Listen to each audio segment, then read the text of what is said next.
আরে যেই মেয়ে আমাকে দাড়ির জন্য বিয়ে করতে চায় না, সে আমার বাড়ির বউ হওয়ার যোগ্যতাই তো রাখে না। বলেন তো আমার নবীর মুখে লম্বা লম্বা চাপ দাড়ি ছিল কি ছিল না? আমার নবীর মতো সুন্দর এই তল্লাটে দ্বিতীয় আর কেউ কি হতে পারে? চাঁদের চেয়ে সুন্দর তুমি, নবী আমার কমলিহিওয়ালা, দো জাহানের বাদশা তুমি, প্যারা নবী সাল্লে আলা। দো জাহানের বাদশা তুমি, প্যারা নবী সাল্লে আলা। চাঁদের চেয়ে সুন্দর তুমি, নবী আমার কমলিহিওয়ালা। সুবহানাল্লাহ পড়বেন না? বলেন তো নবীর একমাত্র স্ত্রী যিনি কুমারী ছিলেন, নাম কি? আওয়াজটা পেছনে জোরে আসলো, সামনে থেকে আওয়াজটা জোরে আসে নাই। নবীর মোট বউ 11 জন, হয় সবাই ডিভোর্সি অথবা বিধবা, বাট একজন বউ, তিনি আগে কখনো বিয়ে করেন নাই, তার গায়ে কোনো পুরুষের দাগ লাগে নাই, তিনি একজন ভার্জিন কুমারী নারী। তার নাম কি? রাদিয়াল্লাহু তাআলা আনহা। উনি বলতেন, মাগরিবের নামাজের পরে যখন আল্লাহর হাবিব আমার ঘরে প্রবেশ করতেন, মনে হতো আকাশের চাঁদ আমার ঘরে প্রবেশ করেছে। সুবহানাল্লাহ পড়েন আপনারা? আচ্ছা একটু আমার দিকে তাকান তো এবার। এটা হচ্ছে আমার কাঁধের ডান দিক, এটা আমার কাঁধের কোন দিক? এত সহজ করলাম তাও আস্তে উত্তর দিলেন। এটা আমার ডান দিক, এটা আমার কাঁধের কোন দিক? এবার look at the left side, বাম দিকে দেখবেন। নবীর পিঠের কাঁধের ঠিক বাম দিকে এই বরাবর একটা মুহরুন নবুওয়াত ছিল, সিল। উনি যে last messenger, after that there will be no messenger in the world. ওনার পরে কোন নবী যে আর আসবে না, এটার মোহর হিসেবে, সিল হিসেবে আল্লাহ তাআলা নবীর পিঠের বাম দিকের কাঁধে একটা মুহরুন নবুওয়াত সিল মেরে দিয়েছে। সুবহানাল্লাহ। একবার এক সাহাবী ডাক দিয়ে বলছে, ইয়া রাসূলুল্লাহ, ইয়া হাবিবাল্লাহ, আপনার কাছে আমার একটা হক পাওনা বাকি আছে, পাওনা আমার আদায় করতে না, কিয়ামতে আমি আপনাকে ধরবো। হ্যাঁ, নবীর কাছে তোমার হক পাওনা বাকি? How come it possible man? No, এটা সম্ভবই না, মহাল, হতেই পারে না। অবশ্যই আছে। কি বলো দেখি? বলছে, হে রাসূল, আমার কথা কি বোঝা যায়? কোনো সমস্যা হচ্ছে না তো আপনাদের? যুদ্ধের ময়দানে যুদ্ধ করতে গিয়ে আপনি এক কাফেরকে তরবারির আঘাত করতে গিয়ে সে আঘাতটা আমার পিছে লেগেছে, তা আপনি যদি কিসাসটা আদায় করতে চান, আমি আপনার পিঠে আঘাত করতে চাই। এই কথা শুনে ওমরে ফারুকের নাম শুনছেন না আপনারা সবাই? কে রাগ কম না বেশি? আরে বাবা রে বাবা, আমার তো মনে হয় বাংলাদেশকে ইসলামের রাজ কায়েম করতে হলে, বাংলাদেশে কোরআনের রাজ কায়েম করতে হলে এই বাংলাদেশে একজন ওমরের মতো শাসকের প্রয়োজন। পাবনার ভাইরা ঠিক কিনা বলেন? ওমরে ফারুক বলছে, বেটা তোর সাহস তো কম না, তুই নবীর পিঠে আঘাত করবি, তুই খালি সামনের দিকে আয়, বাকিটা আমি দেখতেছি। খেপে গেছে। নবীজি বলছে, ওমর কাইফ, স্টপ, থামো থামো, বাড়াবাড়ি করো না, থামো, আমি দেখছি। এই তুমি আসো, এসে তুমি আমাকে আঘাত করো। আচ্ছা স্যার, এখন কথা বলবেন? স্যার, স্যার এখন কথা বলা যাবে না, সরি স্যার, আপনাকে ভালোবেসে বললাম স্যার, কারণ আপনি এখন কথা বললে একজনও মানতে চাইবেন। আপনি যদি কথা বলেন, স্যার একটু সময় নেন, একটু সময় নিয়ে কথা বলেন না, আমাকে এটা দেওয়া হয়েছে, আমি আপনাকে ভালোবাসি স্যার, আমি স্যার আপনাকে অনেক ভালোবাসি স্যার। আমি বলি স্যার, আপনি আমার কথা একটু রাগ করবেন না, আপনি educated, there lot of people there educated. আমি বলি স্যার, আমি আপনাকে ভালোবেসে বলছি, আপনি থাকেন, আপনি যায়েন না, আপনি গেলে আমরা কষ্ট পাবো, তাই না? বলেন সবাই আপনারা। স্যার থাকবেন, এবং আমার আবদার আছে একটা, আমি যখন দোয়া করব তার আগে স্যার আপনাদের সঙ্গে মাস্ট কথা বলবে, এটা আমরা চাই, চাই না? তবে স্যার এখন যেতে পারবেন, ঠিক আছে ইনশাআল্লাহ? স্যার দোয়া করে যাবেন, রাজি আছেন না ইনশাআল্লাহ? আল্লাহ স্যারকে কবুল করুন, পড়েন সবাই আমিন। এবার আসুন, আমরা যে কথা বলছিলাম, ওমর থামো, ওর কাজ করতে দাও। নবীর পিছনে আসছে, পিঠের পেছনে এসে বলছে, ইয়া রাসূলুল্লাহ, ইয়া হাবিবাল্লাহ, যদি আপনি কিসাসটা আদায় করতেই চান পরিপূর্ণভাবে, তবে আপনাকে আপনার জামা খুলতে হবে। কেন জামা খুলতে হবে? কারণ যুদ্ধের ময়দানে যখন আমার গায়ে আঘাত লেগেছিল আমার দেহে কোনো জামা ছিল না। এই কথা শুনে ওমরে ফারুক আর কে ঠেকায়? বলছে বেটা, প্রথমে বললি হক বাকি মানলাম, সেকেন্ড বললি আঘাত করবি তাও মানলাম, এখন জামা খুলতে হবে? কত বড় সাহস! তো দৌড় দিয়ে আসছে। আল্লাহ রসুলের ব্যবহার কাকে বলে? আরে ওমর থামো, অপেক্ষা করো, দেখো না কি করিস। এবার দেখেন বাম দিকে, not in the right side, look at my left side, বাম দিকে। জামাটা জাস্ট এইভাবে নিয়ে নবীজি হালকা খুলেছেন। যখন এখানে হালকা খুলে কাপড়টা উঠেছে, যখনই মোহরুন নবুওয়াটা হালকা বের হয়েছে, ওই সাহাবী দৌড় দিয়ে এসে নবীকে আঘাত করা তো দূরের কথা, নবীর মোহরুন নবুওয়াতে দৌড় দিয়ে এসে চুমু খেয়ে ফেলছে। আর ডাক দিয়ে বলছে, আল্লাহর রাসূল আমাকে মাফ করবেন, আমি একটা ছোট্ট নাটক করেছি, একটা কারণ আমি আপনার মোহরুন নবুওয়াতে চুমু খাওয়ার জন্য পাগল ছিলাম, কারণ আপনার মোহরুন নবুওয়াতে যার ঠোঁট লাগবে তার ঠোঁটে আল্লাহ জাহান্নামের আগুনকে হারাম করে দিবে। কোন সবাই সুবহানাল্লাহ। পিঠের বাম দিকে ছিল মোহরুন নবুওয়া। এবার দেখেন তো আমি কি নিচে আছি না উঁচায় আছি? হ্যাঁ, উঁচায় আছি, রাইট, উঁচায় আমি আছি। নবী যখন এই চেহারা নিয়ে, এই স্ট্রাকচার নিয়ে, এই দেহ নিয়ে, এত সুন্দর মুবারক চেহারা, আমাদের সমাজের লোকের ভাব কেমন জানেন? 10 জন লোক সালাম করলে সে অহংকারে আর বাঁচে না। কথা অবাস্তব না বাস্তব? দেখবেন মেম্বারের ছেলে, এখন তো ওগুলো ট্রেন্ড চেঞ্জ হয়ে গেছে 5 আগস্টের পরে। এখন তো যদি কেউ আমাকে তাফসীর মাহফিলে বাধা দেয়, স্যারের কথা বাদ দিলাম, যুবকরা পিঠের চামড়া একটাও বাকি রাখবে না তো যুবক ভাই। আচ্ছা, আপনারা সবাই আল্লামা দেলোয়ার হোসেন সাইদি হুজুরের নাম শুনেছেন? নাম শোনেন এমন কে আছে? কেউ নাই। আপনারা হয়তো বা অনেকে ভাবছেন, হুজুর আপনি হঠাৎ করে হাদিসের মাঝে তার নাম কেন বললেন? কারণ আছে। উনি প্রায় বলতেন যে হক কথা বলতে গেলে আমাদেরকে 3টা গালি সবচেয়ে বেশি দেওয়া হয়।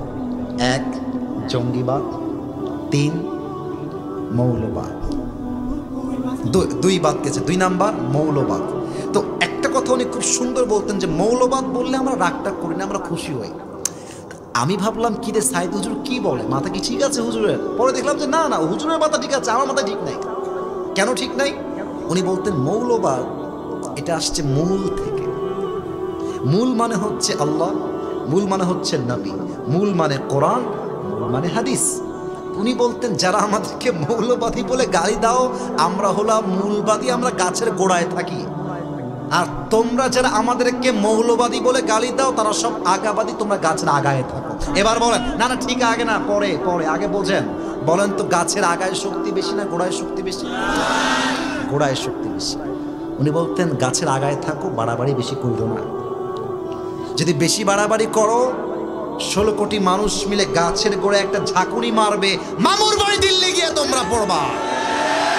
দিল্লি গিয়েই পড়েছে, দিল্লি গিয়েই পড়েছে। অতএব যেটা বলছিলাম, নবীর এত সুন্দর চেহারা, এত দাপট, এত ক্ষমতা, এত সম্মান, বাট নবী যখন হাঁটতেন কেমনে দেখেন? নবীর হাঁটার স্টাইলটা ছিল উঁচুর থেকে নিচের দিকে নামতেন, মনে হতো একজন মানুষ রাস্তায় বিনয়ের ডানা বিছিয়ে দিয়ে হাঁটতেছে। সেই নবীর উম্মত হতে পেরে আমরা সবাই খুশি না বেচা? একবার দিল থেকে পড়েন তো সবাই আলহামদুলিল্লাহ। প্রিয় ভাইয়েরা, আমার ওয়াজ তো শুরু হয়েছে 11টার একটু আগে, এখন তো প্রায় 12টা বাজতে গেল। আমার কমিটির ভাইয়েরা জানেন যে আমি 1 ঘন্টার বেশি ওয়াজ করবো না, তবে সব জায়গায় ফর্ম নিয়ম কানুন দিয়ে হয় না, মাঝে মাঝে ভালোবাসা দিয়েও তো হিসাব করতে হয় নাকি? আমি চাই আজকে 12টার পরে কিছুক্ষণ ওয়াজ হবে, আমরা সবাই চাই না মনে হয় নাকি? আচ্ছা, ওয়াজটি শেষ হবে না চলবে? চলার পক্ষে কারা কারা একটু হাত তোলেন তো দেখি, মাশাআল্লাহ।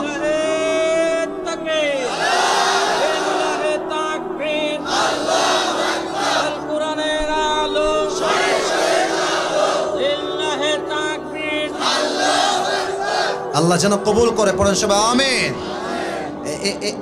কে এটা? কে কে কে? সোনামণি নতুন নতুন নতুন নতুন নতুন, বসে পড়ো। না না না, যাও যাবে না, গেলে তোমার বউ বাদ, একদম বহুবার। খবরদার, আর কিছুক্ষণ সময় দিবেন, রাজি আছেন তো ইনশাআল্লাহ? 2 নাম্বার ছিল the status of last Messenger Muhammad সাল্লাল্লাহু আলাইহি ওয়াসাল্লাম। আল্লাহ তাআলা কি বলছে জাস্ট বোঝা ট্রাই করবেন। আল্লাহ তাআলা বলছেন, নবী ওয়া মা আরসালনাকা ইল্লা রাহমাতাল লিল আলামিন, গোটা বিশ্বের জন্য আপনাকে রহমত করে পাঠিয়েছে একজন, তিনি কে? আমি যদি আপনাদের সবাইকে জিজ্ঞেস করি যে ভাই বলেন তো আপনার জীবনের সবচেয়ে বড় নিয়ামত কি, কেউ বলবে হুজুর আমার জীবনের সবচেয়ে বড় নিয়ামত হচ্ছে আমার 2 চোখ। এই চোখ দিয়ে I can see everything in the world, আমি চোখ দিয়ে সব দেখি। অনেকে বলবে আমার বাপ আমার জীবনের সবচেয়ে বড় নিয়ামত, বাপ না থাকলে আমার কোনো অস্তিত্বই থাকতো না, ঠিক কিনা বলে? কেউ বলবে বাপ, কেউ বলবে মা, কেউ বলবে বউ, কেউ বলবে চোখ, কেউ বলবে হাত, কেউ বলবে টাকা, কেউ বলবে বাড়ি, কেউ বলবে গাড়ি, এটা আমার জীবনের সবচেয়ে বড় নিয়ামত। আল্লাহ বলছেন নো। আল্লাহ কি বলছেন? ইয়েস নাকি নো? কথা কন, ইয়েস নাকি নো? না, এটা তোমার জীবনের সবচেয়ে বড় নিয়ামত নয়। আল্লাহ তাআলা সবচেয়ে বড় নিয়ামত কি আমাকে বলো তুমি। দেখেন কোরআন কি বলছে, 4 নাম্বার পারা 10 নাম্বার পৃষ্ঠা, সূরাত আলে ইমরানের 164 নাম্বার আয়াত। আল্লাহ রাব্বুল আলামিন বলছেন, বান্দা শোনো শোনো, লাকাদ মান্নাল্লাহু আলাল মুমিনিনা ইয বাআসা ফীহিম রাসূলা। ও আমার বান্দা, তোমার জীবনের সবচেয়ে বড় নিয়ামত তোমার চোখ নয়, তোমার কান নয়, তোমার ঠোঁট নয়, তোমার হাত নয়, তোমার পা নয়, তোমার বাপ নয়, মা নয়, বাড়ি নয়, গাড়ি নয়, সম্পত্তি নয়।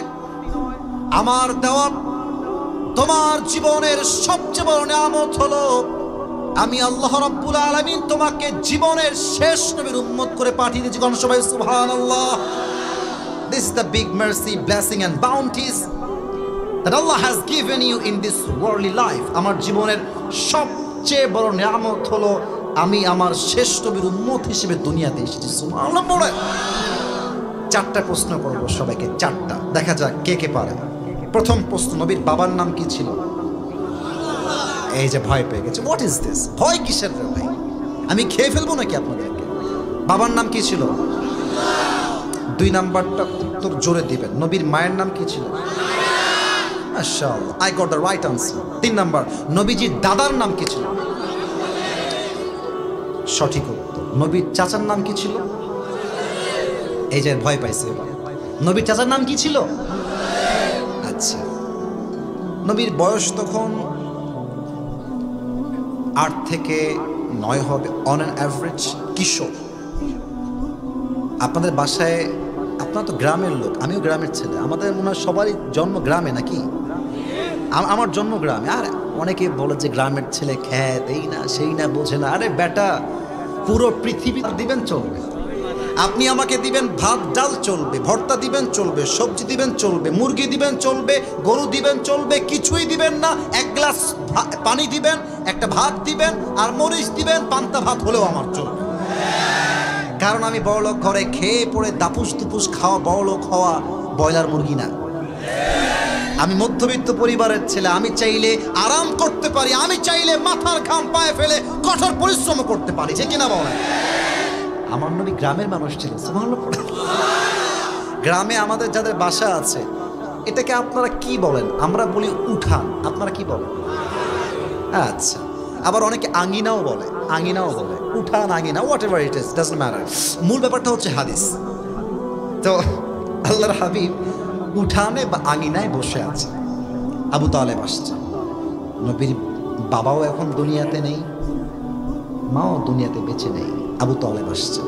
দেখছি নবীজির মনটা হালকা মরা মরা, কষ্টে আছে, দুঃখে আছে। আরে ভাই, দুনিয়াতে যার মা নাই, একমাত্র সেই বোঝে যে মা ছাড়া পুরো জীবনটা অচল হয়ে যায়। আর বিশ্বাস রাখেন, দুনিয়াতে আপনি অনেক ভালোবাসার মানুষ পাবেন, অনেক অনেক অনেক আপন মানুষ পাবেন, বাট ওয়াল্লাহি মায়ের মতো ভালোবাসে এমন কোন মানুষ দুনিয়াতে আপনি কাউকে খুঁজে পাবেন না, ঠিক কিনা বলেন? আবু তালেব এসে বলছে, মোহাম্মদ ভাতিজা, একটা কথা বলবো, শুনবা? বলেন চাচা, কি বলবেন? তাকায় আছে নবীর দিকে এক চোখে, একদম এক পলকে। নবীও তাকাচ্ছে, কি আবার চাচা এমনি তাকায় আছে কেন, ব্যাপার কি? চাচা কি বলবেন বলেন। বলছে, ভাতিজা তুমি যে কোনো সাধারণ মানুষ নও, তুমি যে এক অসাধারণ মানুষ, এটা আমি তোমার জন্মের পর থেকেই জানি। কথার পয়েন্ট বুঝতে পারলে? তুমি যে শুধু মানব নয়, মহামানব, এটা আমি তোমার জন্মের পর থেকেই জানি। মনে পড়বে না? তাই নাকি? আমি কি খুব অসাধারণ চাচা? বলছি ইয়েস, ইউ আর অ্যামেজিং। তুমি এক অসাধারণ মানুষ। তুমি মানব, তবে তুমি মানব না, তুমি মহামানব। সুবহানাল্লাহ পড়ে। আচ্ছা চাচা তাই নাকি? কেমনে আপনি জানেন কেমনে? তো বলছে আমি দুইভাবে জানি।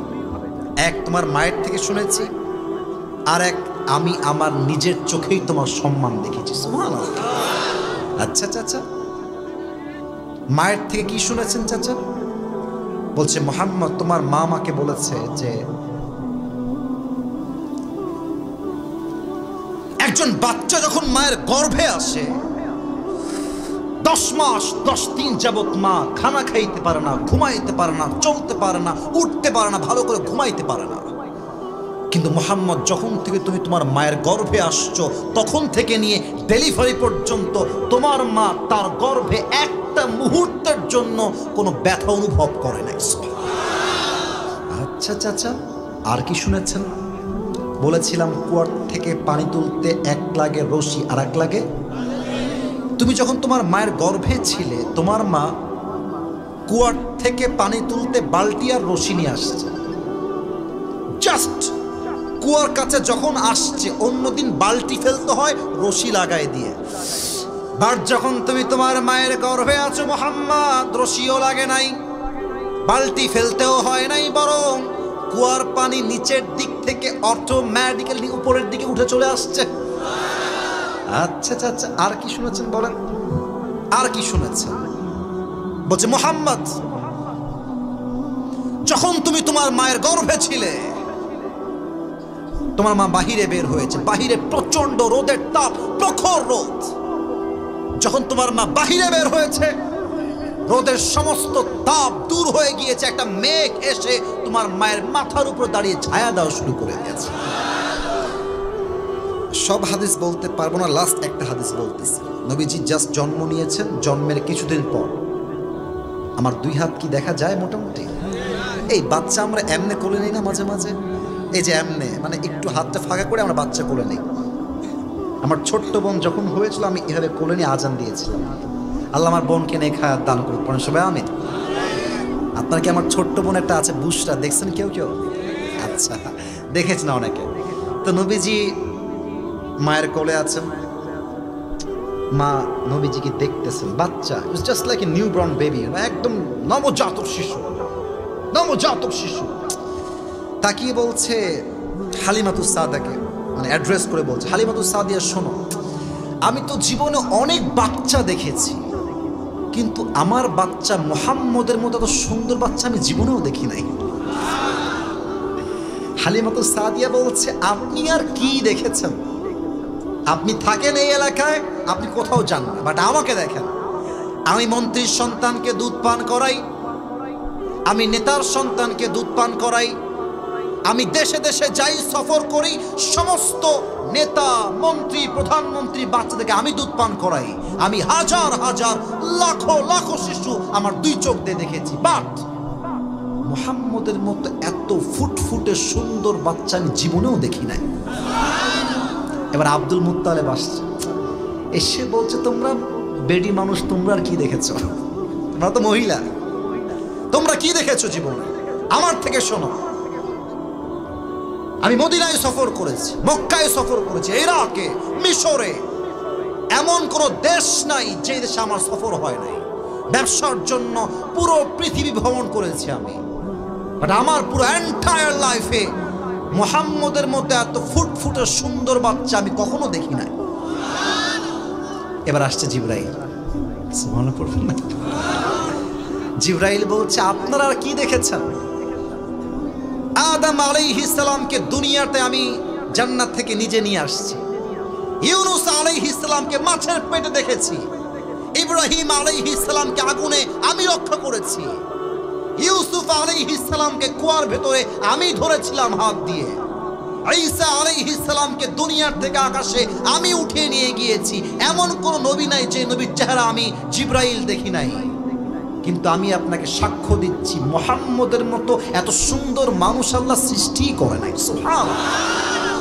বলেন তাহলে আমার নবীর সম্মান কম না বেশি? শেষ একটা কথা বলে শেষ করতে চাই। চাচা, মায়ের থেকে তো শুনলাম, আপনি কি দেখেছেন? আপনি কি দেখেছেন আমাকে বলেন। তো বলছে, মুহাম্মদ আমি দেখলাম তুমি ছোট্ট একটা বাচ্চা উঠানে শুয়ে আছো, হঠাৎ করে দেখলাম আকাশ থেকে চাঁদ ভেঙে পড়ছে, আমি দৌড় দিয়ে আসছি তোমাকে বাঁচাবার জন্য, তুলে নিয়ে পালিয়ে যাব। আমি খুব খেয়াল করে দেখলাম চাঁদ আসলে ভেঙে পড়ছে না, তুমি যে হাত পা দুলিয়ে খেলতেছো চাঁদও তোমার সঙ্গে খেলতে শুরু করে দিয়েছে। What an status! What an status! আমার নবীর সম্মানকে আল্লাহ তাআলা ওয়া রাফা'না লাকা যিকরাক, হে নবী আপনার সম্মান আকাশ বাতাস ঝাঁপিয়ে সাত আকাশ কাঁপিয়ে আপনার মর্যাদা আমি আল্লাহ তাআলা আরশ পর্যন্ত পৌঁছায় দিয়েছি। সুবহানাল্লাহ। এবার সবাই দুই হাত তোলেন, সবাই। শেষ ভালো যার সব ভালো তার। রাত বাজে 12:05, আর 5 মিনিট সময় নিব, থাকবেন তো? বলেন সবাই একবার, আগে একটা কাশি দেন। দেখা যাক আপনার সন্তানরা মরে গেছে না বেঁচে আছে। বলেন সবাই হুজুর। আরে বাবা মাশাআল্লাহ, আর একবার হুজুর। আমরা পাবনার সন্তান, আপনাকে ওয়াদা দিলাম আজ দোয়া না করে, জোরে না করে, আমরা কেউ বাসায় আমি হাত যেমনে দেখাবো তেমনে দেখাবেন, যাব না। আর একটু জোরে, যাব না। বলেন সবাই ইনশাআল্লাহ। হাত নামান। এবার যদি কেউ উঠে যায়, লা ঈমান আলাহ লিমান লা আমান আলাহ, যার কথার ঠিক নাই তার ঈমানের ঠিক নাই, ঠিক কিনা বলেন? এটা আমার শেষ হাদিস, শেষ হাদিসের শেষ চ্যাপ্টার। নবীর আদর্শ কেমন ছিল আমি জাস্ট একটা হাদিস বলবো। নবী আমার বাবা হিসেবে কেমন আদর্শের মানুষ ছিলেন বলেন তো? আমার নবীর একমাত্র কলিজার টুকরা কন্যা সন্তানের নাম কি ছিল পাবনার ভাইয়েরা? ফাতেমা রাদিয়াল্লাহু তাআলা আনহা। বলেন তো ফাতেমার স্বামীর নাম কি ছিল? আলী রাদিয়াল্লাহু তাআলা আনহু। দেখেন, যাদের বিয়ে হয় না, যাদের বিয়ে হবে, মায়েরা বোনেরা বাবারা, শেষ হাদিস এটা বলে দোয়ার দিকে যাব, একদম কান খাড়া করে শুনবেন। ফাতেমার যখন বিয়ের বয়স হয়ে গেল, নবীজি ডাক দিয়ে বলছেন, সাহাবা একরাম কে আছো আমার মেয়েকে বিয়ে করতে চাও, প্রস্তাব নিয়ে আমার কাছে আসো। ফার্স্ট অফ অল ওমরে ফারুক আসছে, এসেই বলছে, ইয়া রাসূলুল্লাহ আমি আপনার মেয়ে ফাতেমার জামাই হতে চাই। সুবহানাল্লাহ। ও নবী আপনি কি রাজি আছেন? নবীজি ইয়েসও বললেন না, নো বললেন না, চুপচাপ মাথা নিচু করে বসে আছে। ওমরে ফারুক বুঝে গেছে এখানে আমার খাওয়া নাই, ক্যান্সেল, বের হয়ে গেছে। আর এক সাহাবী আসছে, ইয়া রাসূলুল্লাহ আপনার মেয়েকে বিয়ে করতে চাই, ফাতেমার জামাই হতে চাই, আপনি রাজি আছেন? মাথা ডাউন, ইয়েসও বলেন নাই, নো বলেন নাই। ওই সাহাবী বুঝে গিয়েছে আমার বিয়ে হবে না, আমি বের হয়ে যাই। দুইজন সাহাবী রিজেক্টেড। বাহিরে আরো দুইজন সাহাবী আছে, নামগুলো মাথায় রাখবেন। এক নাম্বার আব্দুর রহমান বিন আউফ, দুই নাম্বার আলী রাদিয়াল্লাহু তাআলা আনহু। আব্দুর রহমান বিন আউফ বলছে, বন্ধু আমার বিশ্বাস তুমি যদি ফাতেমার জন্য বিয়ের প্রস্তাব নিয়ে যাও, নবী তোমাকে কখনো খালি হাতে ফিরাই দিবেন না। আজকালকার ছেলে পেলে 5-এ পড়ে, 5-এ, আস্তে আস্তে আস্তে আস্তে কথা বলেন না ভাই, আমার 5-এ পড়ে আর বলে এটা আমার, এটা আমার, আছে না নাই? আর ছেলে পেলে আজকাল এত সস্তা, একটা মেয়েকে নিয়ে 5জন ছেলে মারামারি করে। আরে আরে বেটা, দুনিয়া কি মেয়ের অভাব পড়ছে? तू नहीं तो कोई और सही, कोई और नहीं तो कोई और सही, बहुत लंबी है जमीन मिलेगी लाखों हंसी, इस जमाने में सलाम तू अकेला तो नहीं है, ठीक है ना? আরে যেই মেয়ে তোমাকে আজকে ছেড়ে গেছে, নিজেকে ভালো জায়গায় নিয়ে যাও, প্রতিষ্ঠিত হও, ক্যারিয়ারে ভালো কিছু করে দেখাও, এরকম কয়েক লাখ মেয়ে তোমাকে বিয়ের জন্য লাইন ধরে দাঁড়িয়ে যাবে। তা আব্দুর রহমান বিন আউফ বলছে, বন্ধু আমার বিশ্বাস তুমি গেলে তুমি ফিরে আসবে না, যাও না, চান্স মারতে দোষ কোথায়? এবার আলী রাদিয়াল্লাহু তাআলা আনহু প্রস্তাব নিয়ে আসছেন, খেয়াল করবেন। নবীজি বসে আছেন এইখানে, আলী একবার আসে এই পাশ দিয়ে বের হয়ে যায়, এই পাশ দিয়ে আসে এই পাশ দিয়ে বের হয়ে যায়। হ্যাঁ আলী এদিকে আসো, পালাও কেন, বসো এখানে বসো, কি বলবো বলো। আলী চুপচাপ বসে গেছে, লজ্জায় মুখ লাল হয়ে গেছে। বলছে নবী হে, আসলে মেয়ের বাপের কাছে মেয়ের প্রস্তাব নিয়ে যাওয়া যে কত কঠিন, যুবকরা ছাড়া এর মর্ম কেউ বুঝবে না। তো বলছে নবী আমি আপনার মেয়ে ফাতেমাকে বিয়ে করতে চাই, আপনি কি রাজি আছেন? নবীজি আগের বার ইয়েস বলেন নাই, নো বলেন নাই, কিন্তু এবার নবীজি মুখ খুললেন, বলেন আলী তুমি বিয়ে করবা তাই না? আচ্ছা ঠিক আছে যাও ইনশাআল্লাহ। সুবহানাল্লাহ পড়বেন না আপনারা?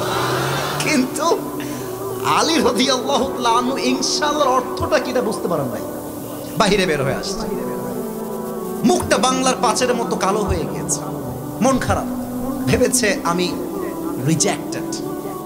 আরে বন্ধু মন খারাপ কেন, ব্যাপার কি, কি তোমার বিয়ে হবে না? বলছে বন্ধু আমিও রিজেক্ট হয়ে গেছি, কিন্তু আব্দুর রহমান বিন আওফ বিশ্বাসই করতে পারছে না, না অসম্ভব, এটা আমি বিশ্বাস করি না। নবী কি কিছু বলে নাই? কিচ্ছু বলে নাই। বলছে হ্যাঁ বলেছে, নবী জাস্ট বলেছে ইনশাআল্লাহ। আরে বন্ধু নবীর ইনশাআল্লাহ মানে তোর বিয়ে অর্ধেক হয়ে গেছে, সুবহানাল্লাহ।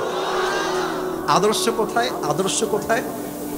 একটা আদর্শ, নবী চাইলে ইয়েস বলতে পারেন, বলেন নাই কেন?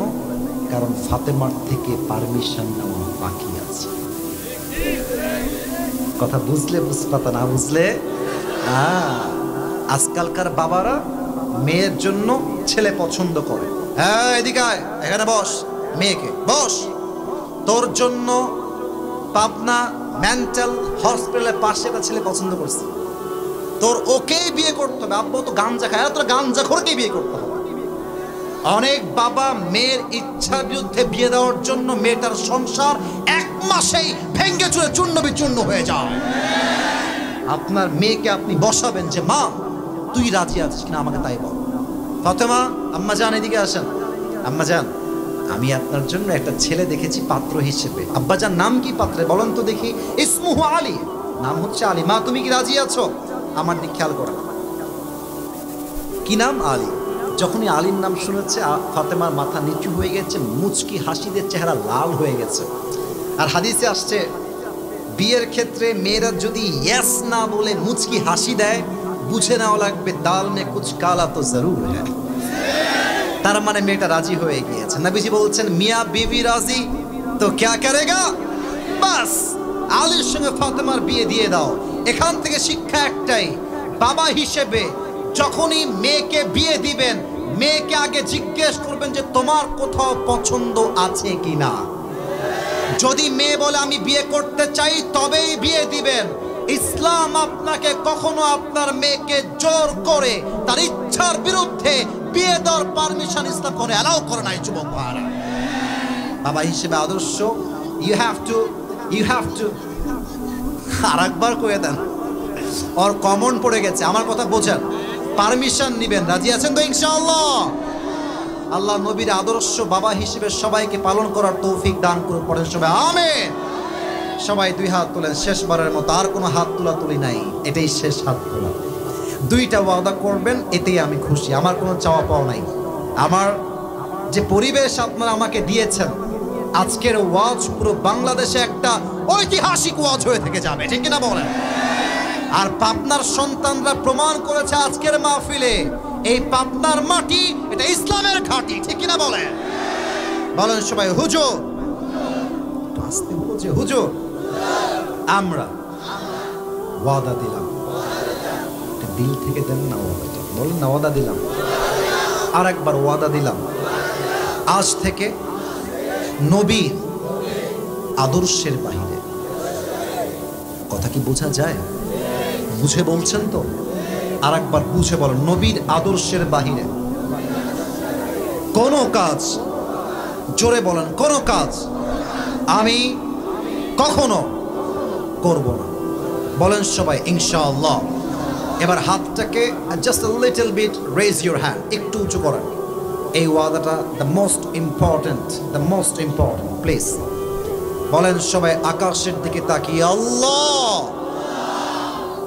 আল্লাহ, আজ আমি দিল থেকে নিয়ত করলাম, আজ থেকে এক ওয়াক্ত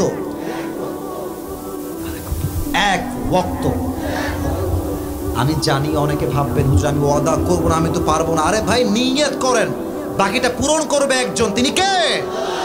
আজ থেকে এক ওয়াক্ত নামাজ আমি কখনো আর ছাড়বো না।